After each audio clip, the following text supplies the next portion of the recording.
All right, so now we move into a chapter on ideal gas mixtures. There's really two parts, very distinct parts to this chapter. One is just the general, any ideal gas mixture that you can think of. And the next is when you have air, you treat it as an ideal gas, and water vapor. And the study of moist air is a study of psychrometrics, or psychrometric applications is going to be a focus of the second half of the chapter. So we start off, we say, what is the ideal gas model? I've covered this, I've covered a lot, but this is, what is it? You should just not need an equation sheet, just not nail it, right? So we have the ideal gas equation, P, let's put it as cap V is equal to N R bar T. Do you like that equation? Do you understand every term in the equation? All right, and then we have that U is a function of temperature only for an ideal gas. That's going to be true for the whole chapter. It's ideal gas mixtures, as well as enthalpy is a function of temperature only. Well, we can write it like this, the ideal gas equation, or you could write it like a number of different equations. How about PV is equal to MRT? Is that equation okay? All right, so quick review. What are the units for M? Kilogram, right. And what is the difference between R and R bar? What is the relationship? It's R bar divided by cap M. What was cap M, the name of it? Molar mass, or the old term, which I learned in high school, molecular weight, which is a little confusing. It's really the molar mass. And what is the SI units for the molar mass? Kilogram per kilomole, true? It's what's the mass. So basically, the molar mass is M divided by N. Yeah, that's right. Or you could say, if given N, you multiply by the molar mass, and that'll give you M. Either way. I mean, you use these equations this way or that way, but it's right. So what did we do to go from one equation to the other equation? We multiplied by molar mass, divided by molar mass. The R bar divided by molar mass turns into R. And the number of moles times the molar mass is the mass. Okay, so what we're going to find in this chapter, a lot of times we deal with describing things on a molar basis. And then sometimes we describe it on a mass basis. And you want to be able to go back and forth between the two descriptions. All right, ready to press forward? First clicker question. The molar mass, also known as the molecular weight, we said that had a symbol in this textbook of cap M, has units of what? And there's plenty of time to answer that question.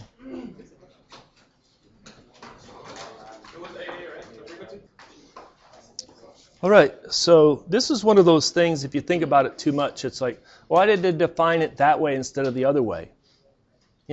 So they could have defined it as a reciprocal of the way it's currently defined, but you just have to know which way it's currently defined. And it's defined as kilogram per kilomole. True or false? Yeah, that's true. So let's press forward. We're going to talk about the mole fraction. In this textbook, the mole fraction is designated with the symbol Y, the letter Y.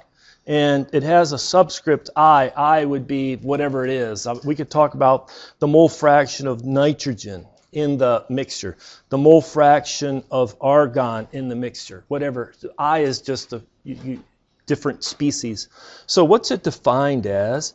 The mole fraction would be, well, the number of moles of I that are in that mixture divided by the total number of moles in the mixture. Isn't that a good definition of mole fraction? Sure. So you then are given a molar analysis is typically used to describe the gas. Let's say the gas is made of nitrogen and argon and carbon dioxide.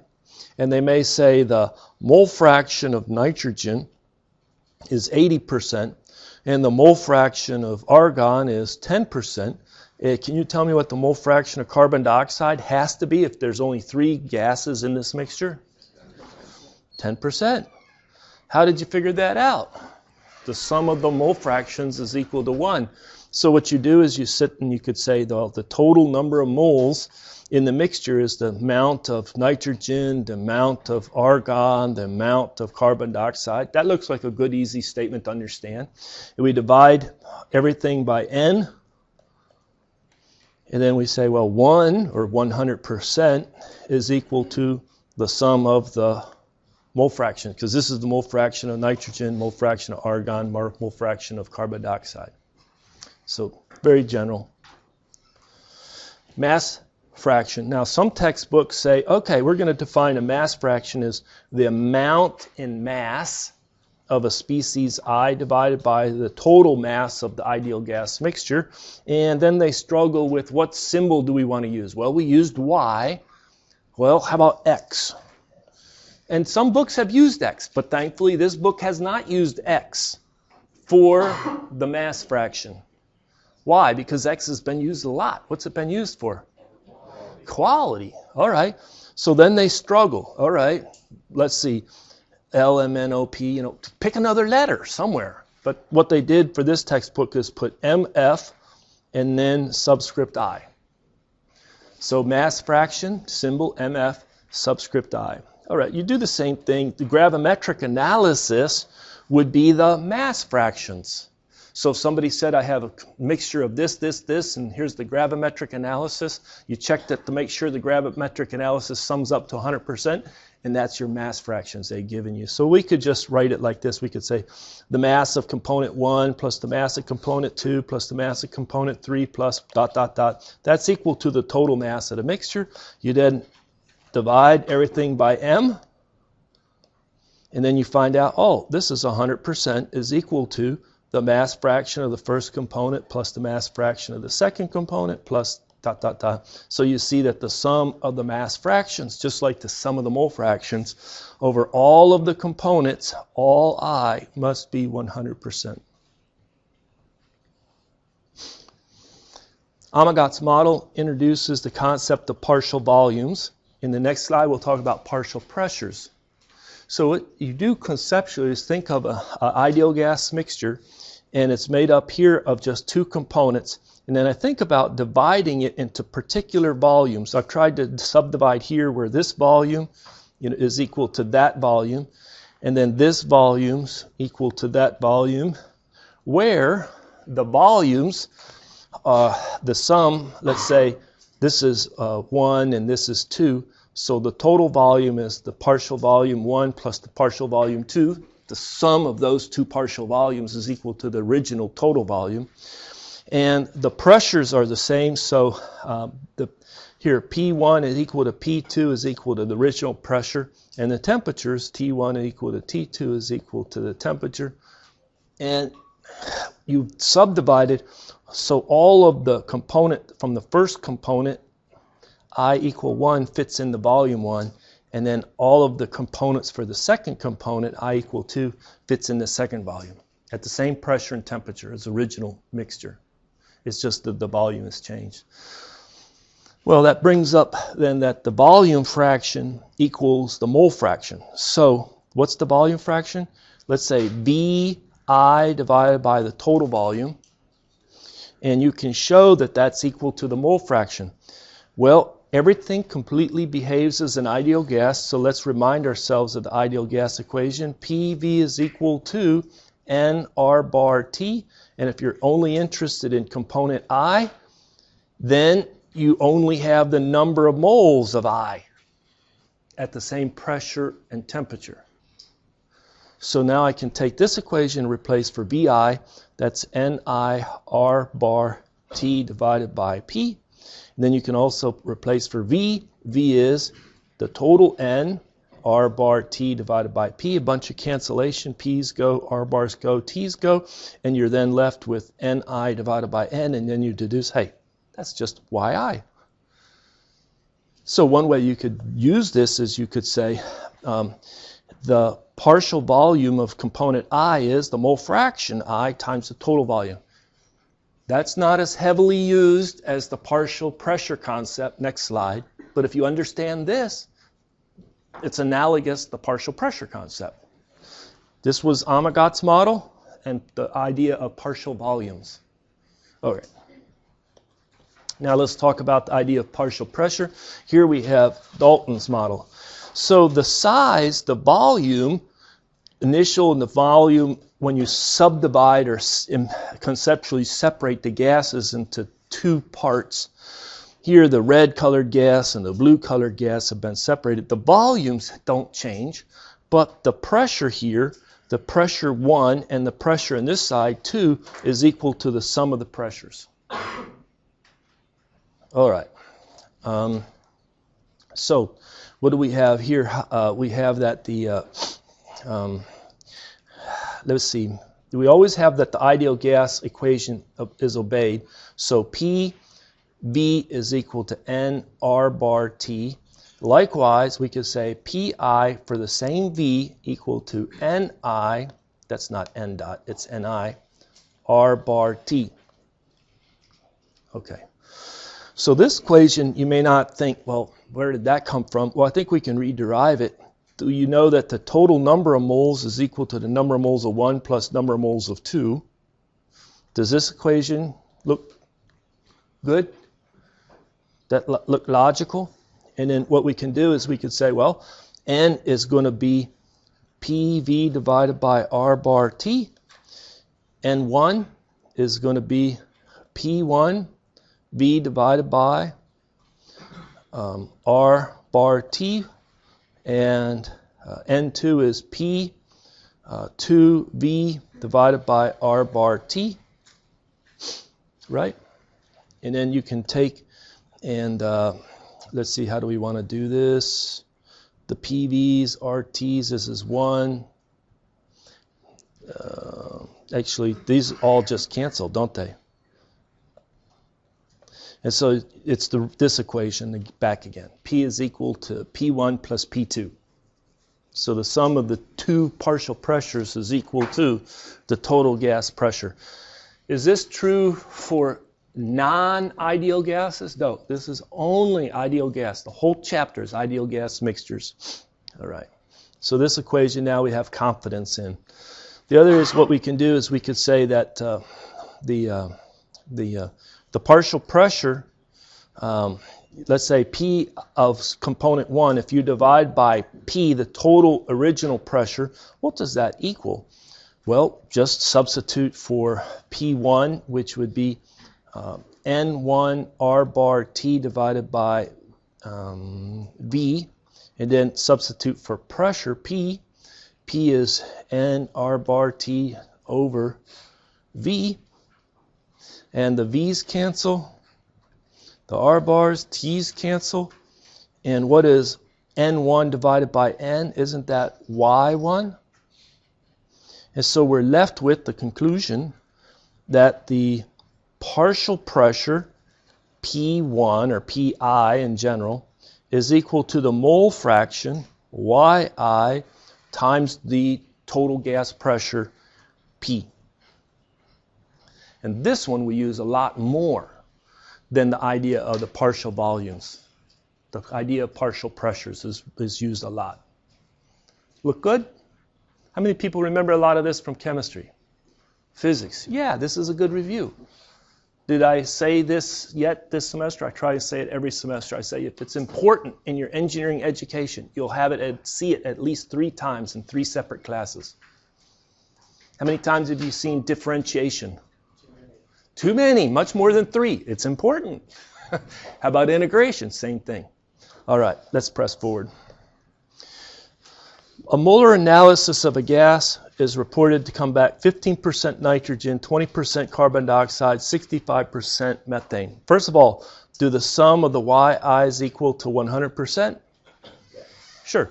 And I kind of gave it away, but you have to pay particular attention to this word right here. It's a molar analysis, which is they're giving you Y's. What happens if they would have said gravimetric? That's the mass fractions. That's the key word for the mass fractions, gravimetric analysis. Sometimes they'll even be blunt, like the mass analysis, okay? Mass fractions are this. But here, if they say a molar analysis, they're giving you the mole fractions. The gas mixture pressure is given and the temperature is given. Determine the mixture molar mass. This is the first part of a long problem. How are we going to get the mixture molar mass? I pause and I walk around.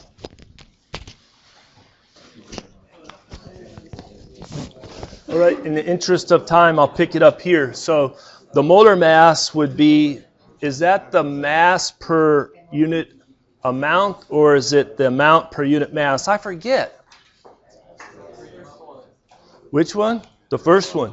So we're looking to units to get the molar mass. It's going to be so many kilograms per kilomole, true?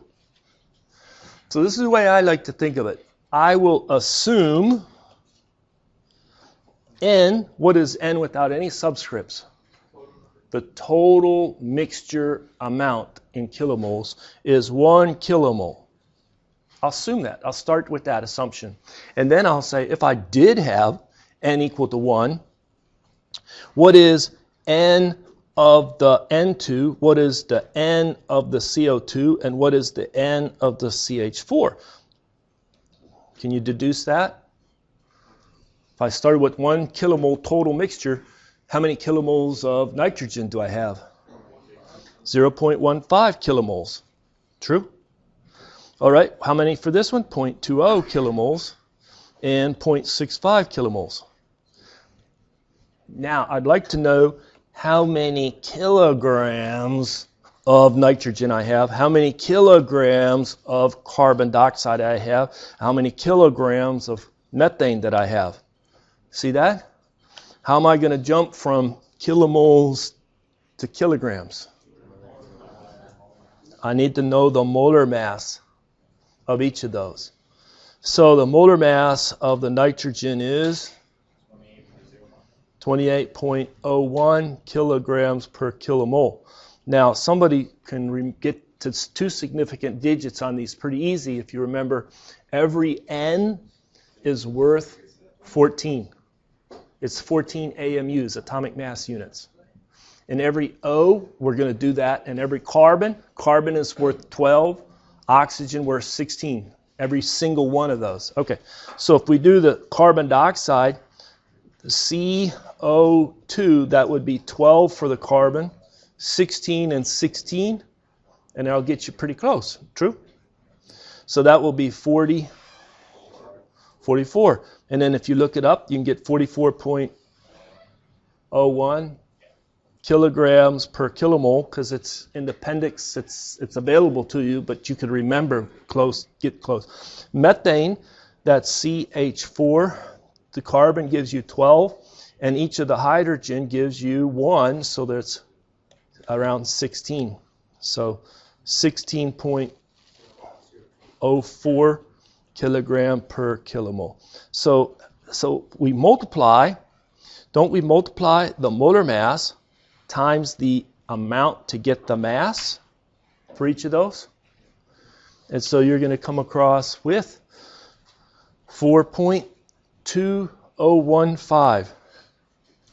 What is the assumption again? I started with 1 kilomole of mixture. And in that 1 kilomole mixture, I'll have 4.2 kilograms of nitrogen. I'll also have 8.802 kilograms of carbon dioxide, and I'll have 10.426. If I sum these, I'll have the total mass of the mixture is 23.4295 kilograms. With that information, now you just deduce what is the molar mass. What's the molar mass of the mixture?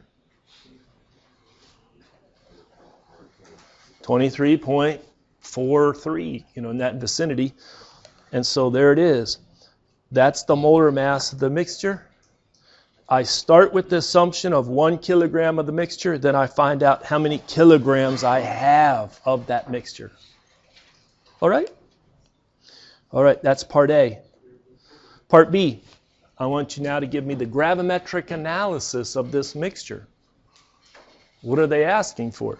Well, they're asking you to repeat this statement up here, but instead of 15% nitrogen, it'll be some other mass fraction or mass percent of the nitrogen, and so much carbon dioxide and so much methane. How are we going to do that? That's exactly it. So if we go back here, we had 4.2015 kilograms of nitrogen, and this was the total mass of the mixture, so the mass fraction for the nitrogen will be 4.2015 divided by 23.4295, etc. You just divide, see that? And then you'll get the mass fractions. Is that good? So when we do that, we have that it's almost 18% nitrogen, 37% carbon dioxide, and 44%. Why did the fraction go down? Because it's light. The methane's light.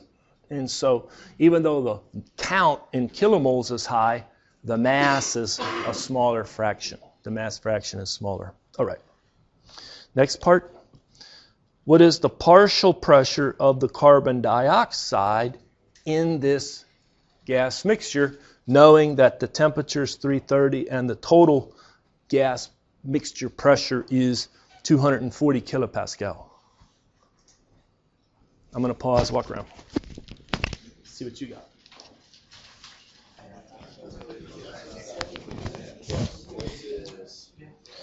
So do we recall that the partial pressure of a gas is the mole fraction of the gas times the total pressure of the gas?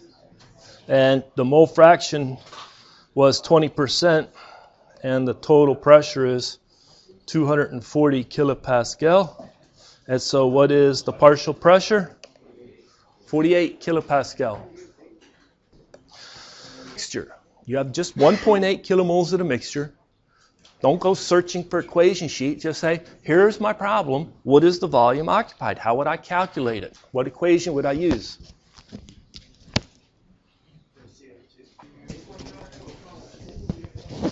All right, so let's pick it up here. Where did we start? We started with the equation that PV is equal to NR bar T.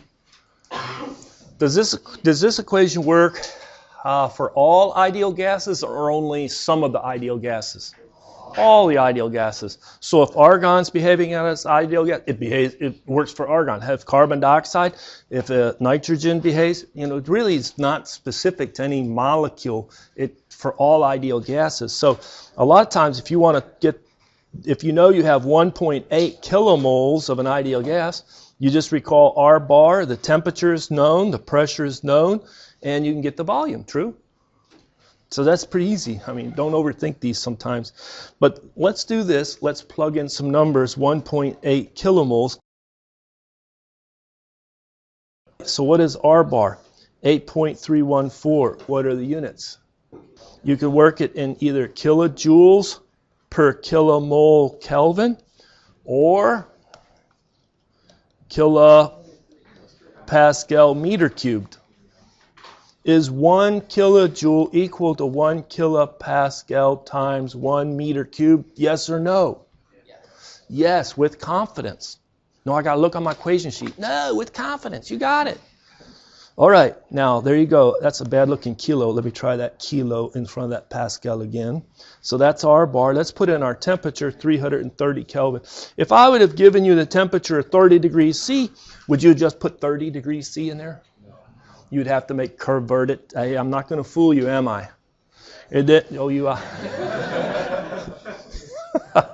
All right, 240 kilopascal. And now the kilopascals go. The kilomoles go, the kelvins go, and yes, we get the right units. And then the answer is 20.577 meter cubed. Make sense? Let's press on.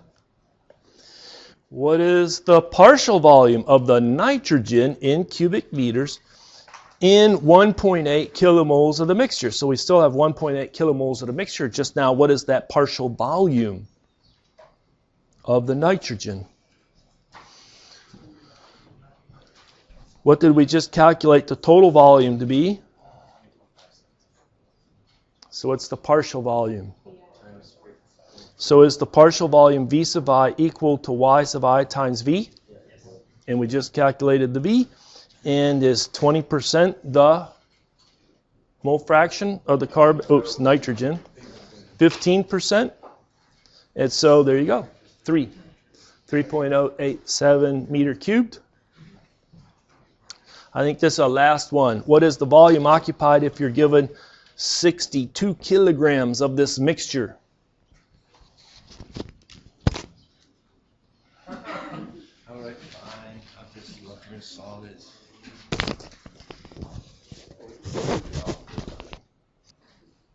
So if I told you that I have a mass of 62 kilograms, can you tell me how many moles I have? Yeah, you already got the molar mass. So you have m divided by the molar mass, and that gives you how many kilomoles. And then you just go back to the same algorithm that gave you that volume, and you calculate 30.25 meter cubed. Done. Let's press forward. Sometimes you have to calculate the change in the internal energy, change in the enthalpy, change in the entropy of an ideal gas that undergoes a process from initial state 1 to final state 2. So this is the initial state 1 to the final state 2. Now we're going to get in the collision on subscripts. Usually I use subscript 1, 2, 3 for the components, and then I use subscript 1 and 2 for the states. Ouch. But you pay attention. All right, so if you do it on a mass basis, this equation would be the sum of the masses times the change in the specific internal energy for each of those components. For component I, it has a different mass and a different internal energy of that component. So you sum over all of the I's. If you wanted to do it on a molar basis, no problem. Sum over all of the component I's, where you have not the mass, but the N sub I. What was Ni used for? The amount in kilomoles of that species or component times U2 minus U1. I have an error. You write this equation down, and then you show me how to fix it. I have an error. Some of you know. That student right there. Did I fix it now? What's the difference between U and U bar? One, yeah, it's on a mass basis, so this would be kilojoules per kilogram. Those are the SI units for internal energy. On a mass basis, and U bar, that has kilojoules per kilomole. And yes, there's tables full of ideal gas properties where they give you U bar and H bar, but not U. It's on a molar basis. Well, also what you can do is you could say U is a function of temperature only for an ideal gas. And a lot of times, if you're interested in the change in U, you just multiply the change in the temperature by a particular property for an ideal gas. What is this property? What is C sub? Here, clicker question. Do I put in C sub P, answer A, or C sub V, answer B? Or answer C, it depends. If process is constant P or constant V.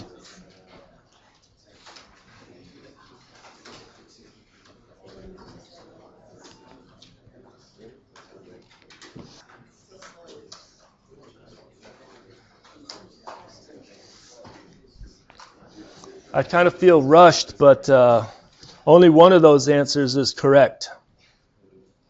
And this is the one I get, and I even have somebody out on the internet, Manteuffel doesn't know what he's talking about, and blah, blah, blah. And it's like, come on, dude. U is a function of temperature only for an ideal gas. True or false? True. The consequence of that is if I want to calculate the change in U, it's just U2 minus U1. And then if I want to do the approximation to that, I would put C sub V delta T. And then I used it in an auto or diesel or turbine problem. I can't remember. They're all over. And then the person says, but that's not a constant volume process. You don't know what you're doing. It's like, I don't have time to explain it. It's like I'm trying right now, okay? It's C sub V regardless of the process. And a lot of people will fall for this one. They'll say, well, you got a V on that subscript. That means it's only applicable for constant volume process. Nope. It's not. All right. What chapter is that covered in? Actually, back in 3. Yeah, when we had specific heats for gases and stuff. 6 is entropy. All right. So isn't this the correct answer? If I'd have given you more time, I know it would have been more 100% correct. So let's press on. So what we have is here is you can do this one, the sum of the mass of I, C sub V of I times T2 minus T1. Do I put an I, like, is there a partial temperature concept? Or is there only partial volume, partial pressure, but never a partial temperature concept? There's never a partial temperature concept. Don't ask me why. I really can't explain it. There's probably somebody out there in the physics literature who has a partial temperature concept. But luckily, it's not in our engineering textbook. So it's just the total gas pressure or the temperature, did I say pressure? The total temperature at the final state, T2 minus T1. So what this does is this turns into T2 minus T1 times the sum of Mi, that's Mi times C sub Vi. True? And if you wanted to, you could put an M here and put an M there. What does this Mi over M equal? Mass fractions. And so you have the mass times the sum of the mass fractions for component I times CVI times T2 minus T1. And then they just say, look, this is a good way to get the average specific heat constant volume for our mixture. It's the sum of the mass fractions of each component, put the parenthesis in the wrong place, times CVI. And you could do the same thing on a molar basis. CV bar for the mixture, average for the mixture, is equal to the sum of the mole fractions times CVI bars. It's a weighted average. With that, I need to stop for today and give you back your exams.